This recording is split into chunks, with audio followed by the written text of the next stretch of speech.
Jadi maksudnya Gunung Jerai itu adalah Pulau Serai. Dia adalah dia adalah air.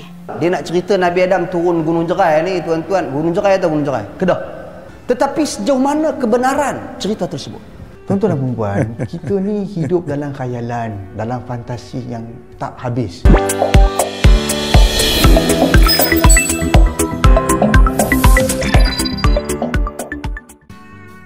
Assalamualaikum warahmatullahi wabarakatuh. Halo teman-teman, jumpa lagi di Aryan M Channel. Oke, buat teman-teman yang klik video ini, seperti biasanya saya harapkan mudah-mudahan teman-teman masih dalam kondisi sehat walafiat, dan jangan lupa dukung channel ini dengan cara like juga subscribe.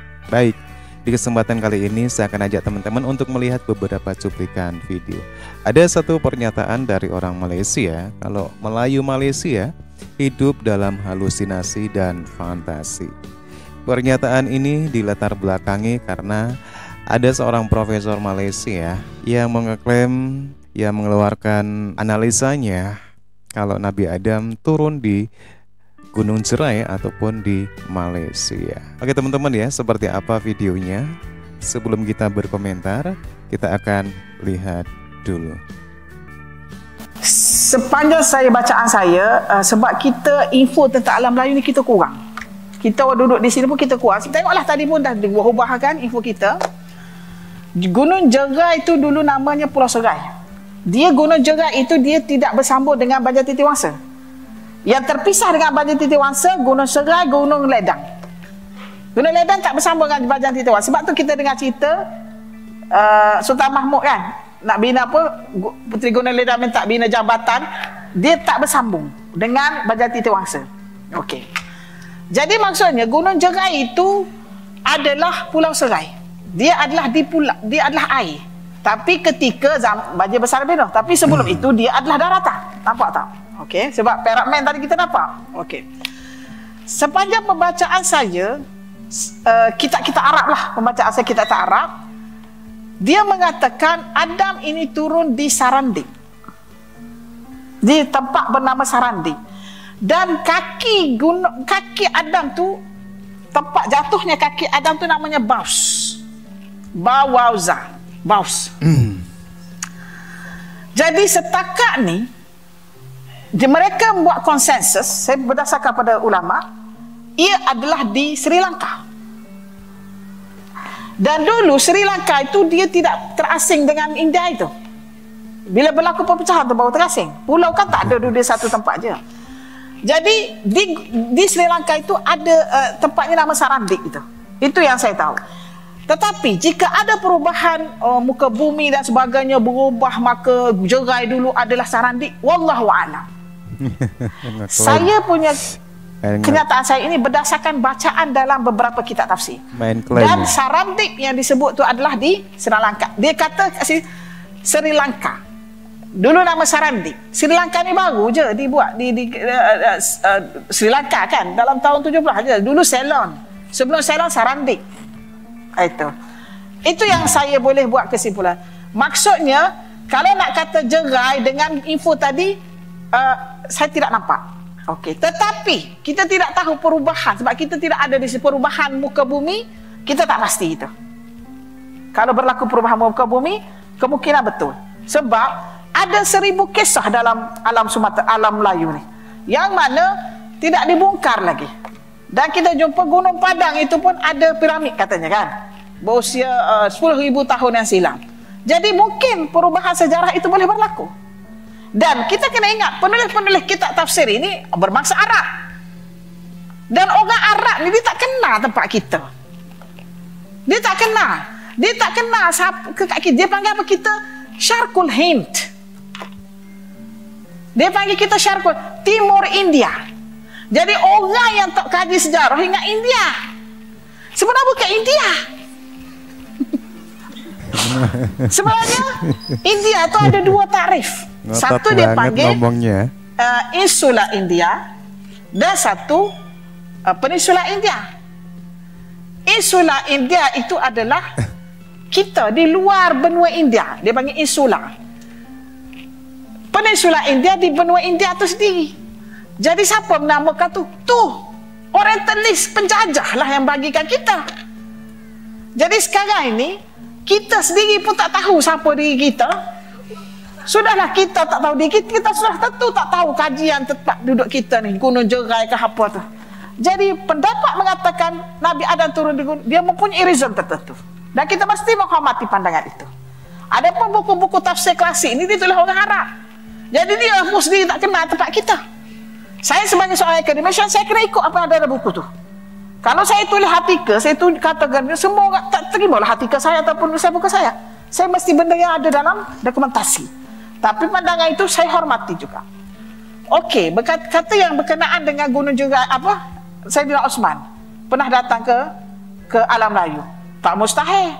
Sebab sebelum wujud Rasulullah SAW sudah ada hubungan. Ada klaim dari Profesor Malaysia kalau Nabi Adam turunnya di Gunung Jerai, yaitu di Kedah, Malaysia. Ini yang dikatakan oleh Profesor Malaysia. Tapi saya rainya di sini, kenapa beliau menceritakan di mana Nabi Adam turun, tapi dia menceritakan setelah banjir Nabi Nuh. Kayaknya nggak ada sangkut pautnya teman-teman ya, di mana Nabi Adam kan turun duluan ya sebelum banjir besar Nabi Nuh. Oke, sementara kita akan lihat bagaimana komentar yang kontra dengan pendapat dari profesor ini. Cerita Nabi Adam turun kat Gunung Jerai ada dalam dia tak apalah dia nak cerita Nabi Adam turun Gunung Jerai ni tuan-tuan. Gunung Jerai atau Gunung Jerai? Kedah. Tempat pelancongan lah. Yeah, kan ada pula kata Firaun. Zaman Firaun tu dia nak buat mumia nak balut mayat supaya tahan mayat tersebut. Dia kena pakai kapur barus. Kapur barus ni tuan-tuan dan puan sekalian, katanya yang terbaik di dunia adalah Dian Kedah. Jadi Oke teman-teman ya, memang ada cerita Firaun tentang kapur barus ini ya. Ada orang Indonesia yang mengatakan kalau kapur barus itu berasal dari Indonesia dan dihubungkan dengan daerah Barus di Sumatera Utara. Sementara di Malaysia sendiri ada yang menghubungkan kok kapur barus ini dari Kedah. Tapi kalau kita mau main cocokologi, yang lebih pas kayaknya di Indonesia ya, di daerah Barus Sumatera Utara. Orang Mesir pada ketika itu mereka datang ke Yan Kedah, mereka ambil kapur barus daripada Yan, bawa balik bungkus mayat di Mesir pada ketika itu. Tuan-tuan, cerita-cerita yang macam ni saya tidaklah bermaksud nak kata hang pembohong lah apalah. Saya tak bermaksud sedemikian. Tetapi sejauh mana kebenaran cerita tersebut? Ya benar-benar. Nabi Adam turun Gunung Jerai. Itu yang dekat Tibet. Tibet adakan satu tapak kaki bersih besar. Orang Islam sebahagiannya kata itu tapak kaki Nabi Adam. Geng-geng Buddha kata itu tapak kaki Gautama Buddha. Jadi pakat nak berebut ni tapak kaki siapa? Jadi penceritaan, cerita-cerita yang macam ni tuan-tuan dan puan-puan sekalian, banyak. Kita bukan nak menerjah sesiapa, tak. Tapi kita nak biar berbicara soal hal-hal gaib, khususnya hal-hal tentang nabi-nabi dan rasul, dan lebih khusus lagi Nabi kita sallallahu alaihi wasallam, biar ada substance, biar ada fakta, biar ada bukti, dan ia terbina atas keyakinan. Nak yakin macam mana kalau tanpa nas? Iya benar sekali. Sebahagian agamawan kita ni kalau tengok dekat YouTube kan, Melayu pengikut Imam Mahdi lah, Nabi Adam turun kat Gunung Jerai lah, Saidina Osman pernah melawat Kedah lah. Dulu lagi lah ada seorang penceramah tu pernah kata Bani Tamim yang akan mengikut Imam Mahdi tu adalah orang Melayu. Sebab Tamim, ta tu tanah, mim tu Melayu, tanah Melayu. Wih, psikologi ini ya. Tuan-tuan dan perempuan, kita ni hidup dalam khayalan, dalam fantasi yang tak habis. Kita nak pertahankan Islam kat negara kita ni pun payah. Tiba-tiba kita nak dakwa seolah-olah kitalah pengikut Imam Mahdi lawan dengan Dajjal nanti. Setahu saya, kalau saya salah perbetulkan, dalam hadis Nabi sebut orang yang beriman yang akan bersama dengan Imam Mahdi berlawan dengan Dajjal. Ya, saya yakin tak ada spesifik bangsa ataupun kaum tertentu yang akan jadi pengikut Imam Mahdi. Kalau dia Rohingya sekalipun, dia Bangla sekalipun, dia beriman, dia akan jadi pengikut Imam Mahdi. Kenapa tiba-tiba kita nak seolah-olah eksklusifkan orang Melayu saja yang pengikut Imam Mahdi? No, tak betul. Ya, kita tak boleh biasakan diri kita ni mengangkat martabat kaum kita ni lebih tinggi daripada kaum lain. Kalau ada mat Bangla yang cuci bangunan, tiba-tiba dia seorang beriman, Allah takdirkan dia jadi pengikut Imam Mahdi, itulah itulah selayaknya, sebab dia seorang yang beriman kan. Maka ia tak terletak pada kaum-kaum tertentu. Saya mohon kalau boleh para agamawan didik masyarakat dengan ilmu yang betul. Jangan bawa mereka ini berkhayal. Minta maaf, saya terpaksa kata benda ni. Ada yang pernah kata kaum Melayu ni merupakan salah satu kaum yang hilang daripada Bani Israel. Saya yakinlah kalau kita bawa naratif ni pada Rabbi-Rabbi Yahudi, mau dia tergelaknya. Tak adanya dia nak bersetuju. Pada pandangan saya, belajarlah agama. Diketawain maksudnya. Belajarlah juga ilmu dunia. Belajar ilmu dunia ni bukan berdosa. Belajarlah tentang teknologi, belajarlah tentang isu-isu semasa dan sebagainya, dan didiklah anak-anak kita ni semua supaya menerokai dunia-dunia sains, teknologi dan sebagainya, supaya ia dapat membawa hasil kepada umat Islam. Itu lebih memadai. Seru kepada mereka, oh bertebaranlah kalian di atas muka bumi ini, pergilah menuntut ilmu di mana saja dan bawalah hasilnya kepada umat Islam, kerana ia akan menguntungkan kita pada masa hadapan. Ini adalah realiti. Saya minta maaf sangat kepada para agamawan. Saya tahu banyak orang yang anggap saya ni liberal, anti agamawan. Tidak, saya cuma bercakap mengikut kepada realiti semasa. Satu pernyataan dari orang Malaysia, kalau orang Melayu, para agamawan di Malaysia itu hidup dalam khayalan ataupun fantasi. Beliau menilai kalau apa yang dikeluarkan dari pendapat-pendapat ini seolah-olah tanpa fakta, dan selalu mengeklusifkan kaum Melayu itu sebagai kaum yang terbaik. Ini satu penilaian dari orang Malaysia sendiri. Tentunya saya sependapat ya, ketika ada satu teori, satu analisa yang